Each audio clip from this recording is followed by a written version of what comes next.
Qatar warns World Cup fans about sneaking alcohol into the country. It's spelled Qatar. Not spelled, but pronounced Qatar. Qatar. You gotta have an accent with it though to get it right, because the K is really hard. But it's spelled Qatar, and most of us will say Qatar, but it's actually Qatar. Fans traveling to the 2022 World Cup will not be able to take alcohol for personal consumption into Qatar. We're gonna keep it Qatar so everybody will know. With the head of Country Safety and Security Committee saying that specific measures are in place to take action against anyone attempting to smuggle liquor in their luggage. I guarantee you someone is gonna do it. Stop it. And then we'll be trying to trade a big criminal for a law-breaking person. Say what you want. Say what you want. Because it is what it is. You go break the law and somebody...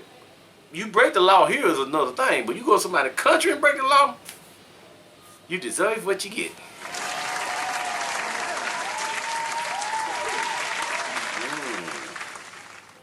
Although alcohol is strictly restricted in Qatar, drinking in public can lead to fines up to, listen y'all, watch this, 3,000 riyal.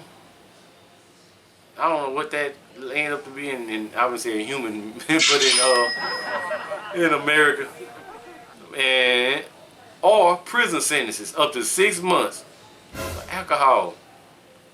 It can be purchased inside hotels, and the Supreme Committee in charge of the tournament has agreed to make beer provided by the World Cup sponsor Budweiser available at stadiums and fan zones during the World Cup, which begins November 20.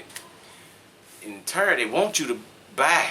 They don't want you sneaking your little chitlins in the movie and sneaking your own popcorn in the movie. You know, putting the microwave at home and your own drinks in your purse and stuff stuck in your titties. They don't want all that. Spend your money. High consumption of alcohol during the early stage. Man, come with me back up. Put yourself in that situation. Let's say if you was selling,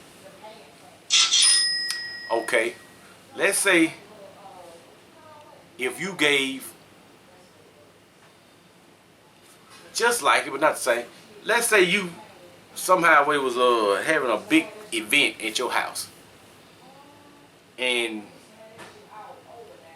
it's all to eat, but you gotta pay like $5 to get in. And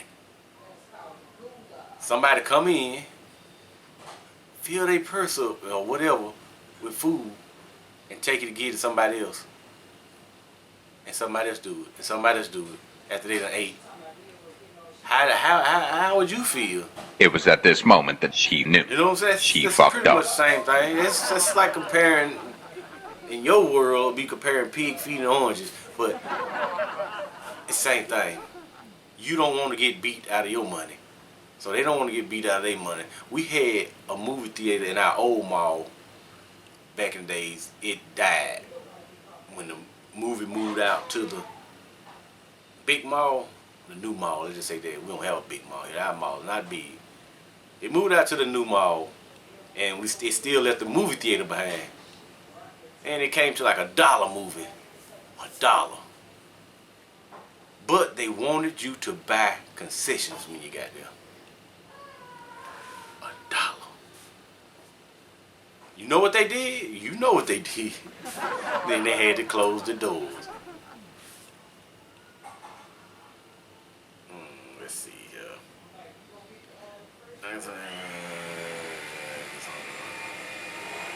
High consumption of alcohol during the early stages of Russia 2018 led to some bars in Moscow running out of beer as fans from across the world partied in Russia's capital.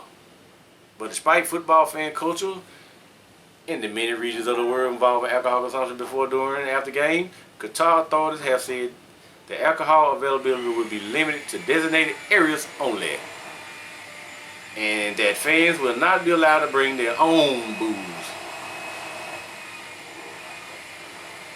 There are locations where alcohol will be sold throughout the country too. The main fan fest at the tournament will not serve alcohol until after 6:30. Okay. Look, y'all. If you go over there to those things, follow the law. Like I said, people gonna go there, get screwed over, go to prison. Like I said, we will trade a big high-profile criminal that we had in prison forever for a person that broke the law. But over here where you live at, they won't do that. You'll get that person out, but then you still arrest somebody for smoking marijuana. Does that make any kind of sense to you? Huh. Pookie right over there, smoking. Here come the man. Pookie takes off. They get him for a little marijuana. But you got a girl over in prison over in Russia, and you got a high-profile criminal over here who's a threat against the U.S. or was a threat. You want to trade him? Come on, man. Don't make no sense. If it makes sense, then you don't make sense. I don't believe you do.